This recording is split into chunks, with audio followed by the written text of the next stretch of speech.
To set up Siren with Schedule or AI, we come to the bottom left. Go to Setup. From Setup, we'll go to Alarm. In Alarm, we'll scroll all the way down to Siren. Now this is where we can set the Siren. Note that you can only set Siren for cameras that are enabled for this feature. If I click on this drop-down box, you will see that we only have the cameras on Channel 2 and Channel 5 enabled for this feature. I'm going to leave this on Channel 2 and enable the Siren. You can choose the level for the Siren, the duration you want the Siren to sound for. And this is where to set the schedule.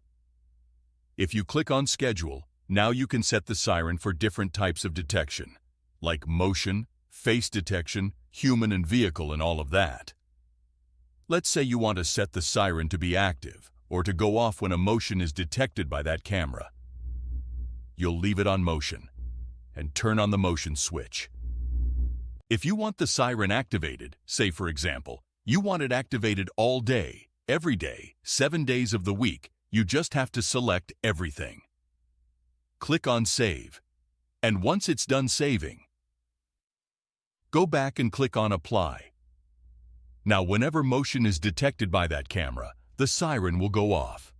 Note that for an AI feature, it needs to be activated from the AI menu for that camera in order for the Siren to work. This is how to set up the Siren on the recorder.